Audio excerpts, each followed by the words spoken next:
I got 6 words. Bo Nix, Rookie of the Year. The Broncos dominated the Atlanta Falcons. This is your Denver Sports Daily for November 18th. The biggest stories, the latest news. It's Denver Sports Daily. Broncos came back from their short 2-game road trip to dominate the Atlanta Falcons, beating them 38-6. And Bo Nix stood out like a sore thumb. This was the best game of his career so far. He had a career-high 307 yards and 4 touchdowns, and did that while completing 28 of his 33 passes. Those are some of the best numbers I've seen from any QB around the league this year. And this guy's a rookie and 6th pick of the draft. People were looking at him like he's not going to be good. Congrats, Bo Nix, because that was an amazing game. Now, showing more about it, he was passing the ball around to everybody. Lil Jordan Humphrey and Marvin Mims both caught their first touchdown of the year, to go along with Troy Franklin and Nate Adkins, who each caught one as well. The Broncos defense, though, was stifling, holding the Falcons to only 6 points in the first half and shutting them out in the second. Now, what's crazy about that is that the Falcons averaged nearly 24 points per game. They had one of the best offenses out there scrambling. They couldn't do anything. The Broncos were dominating them on both sides of the field. The Falcons were also only held to 226 yards, which is much lower than their average per game, which sits at 389.5. This was a must-win game for the Broncos, and they knew that. To get back on track, they had to win this game after losing to the Ravens and the Chiefs. The Broncos now travel to Las Vegas next Sunday, coming in hot, where they're going to play the Raiders for the second time this season. And after a win like this, they have to be confident. They have to be knowing that they're one of the best teams in the league, because that was one of the best performances I've seen from any team this year. And with a performance like that, you wonder how we couldn't beat the Chiefs, how they couldn't beat the Chiefs, because wow, did they just come out looking stout? They did exactly what they needed to. Sean Payton's play calling was incredible, and they were really just in sync on both sides. They knew exactly where to go. The offense knew exactly which plays to run. They were just having them struggling. The Falcons were struggling on both sides of the field because they couldn't get anything to go. It was an incredible win.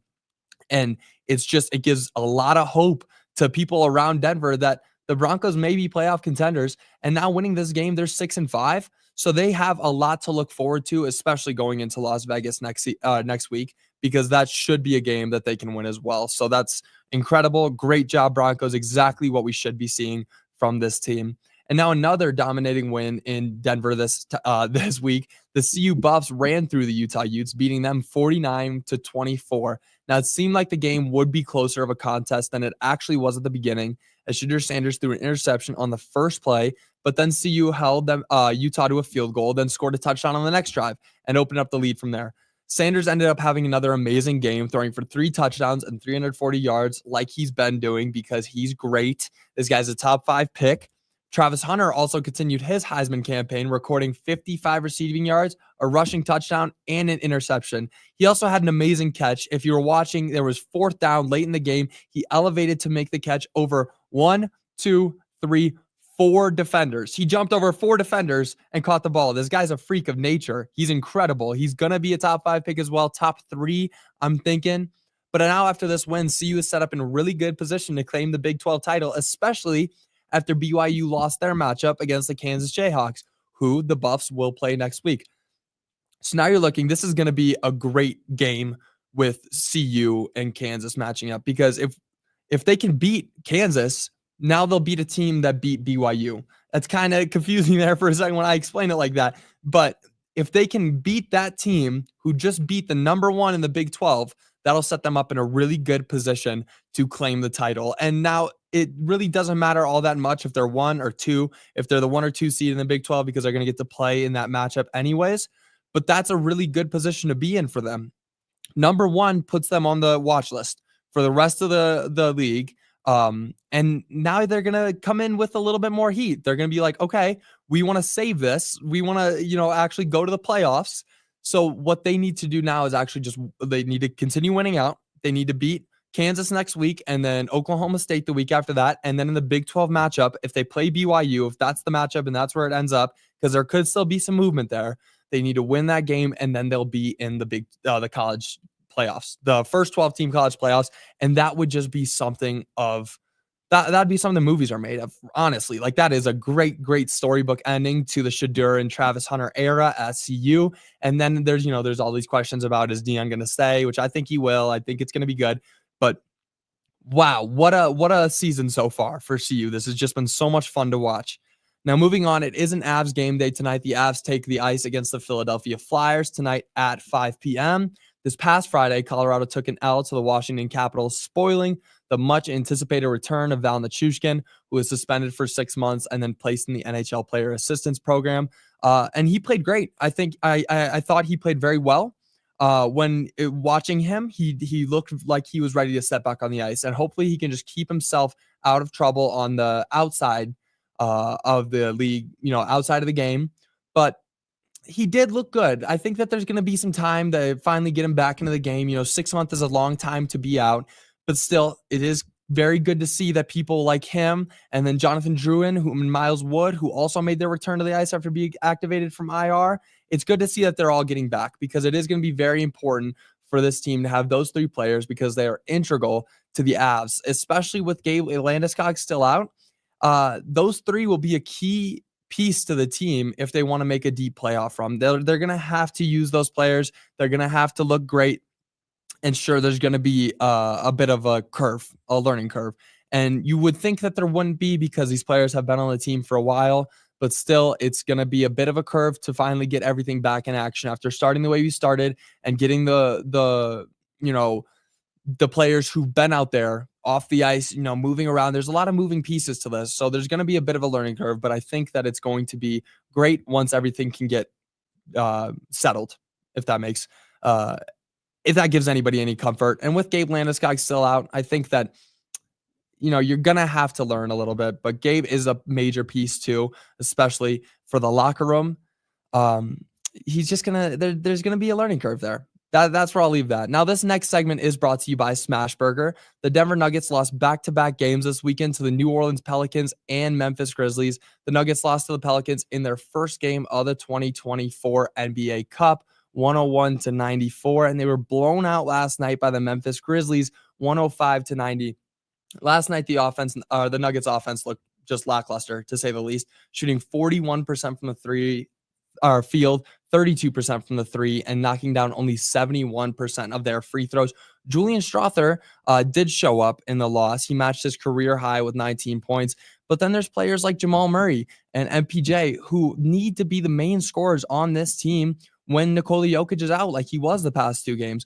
Jamal scored only 13 points on 6 for 15 shooting, so only shooting 40% from the field. And then MPJ scored 10 points on 4 for 12. So we got a player, these two players who are some of the best on our team, shooting 40% from the field and then 33% from the field. And, 23 points is not what you want from your two main scorers when Nikola Jokic and Aaron Gordon's still out. You need them to be having 23 each. You need them to be stepping up and saying, hey, we need to, prove that we are all-stars. There's been a lot of talk of Jamal Murray.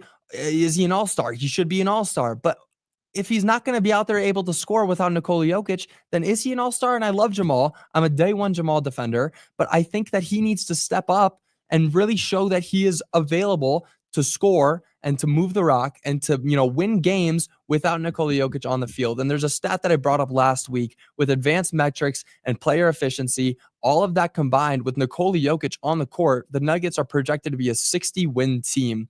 And when he's off the court with all of those advanced metrics, the Nuggets are projected to be a 1-win team. And that's just not winning. That's not a winning formula. You look at some of the best teams around the league, they have their superstar. They have their Nikola Jokic. Obviously, nobody has Nikola Jokic because he's the best player in the league and he transcends all that. But what do they do after that? They get their star and they build around him. You even look at LeBron James in LA. What do? They said, okay, we got all these young guys and we need to bring in somebody bigger. They brought in Anthony Davis. You look at people like OKC, a younger team. They got Shai Gilgeous-Alexander and said, what do we need to do? Start building around him. They drafted from the inside. The Minnesota Timberwolves, Anthony Edwards, built around him. The greatest teams in this league and the ones that are going to win more than one NBA Finals take their superstar and make him better. Jamal and MPJ are great pieces to the team, but get the guy somebody that's consistent enough to win them games without him. Get Nikola Jokic somebody who is known to win games and doesn't need to be helped on the floor. And I love Russell Westbrook. I think that's a great pickup for the secondary, but that's not what we need now. Maybe it feels Russell Westbrook 10 years ago, but that's just not going to win us games now.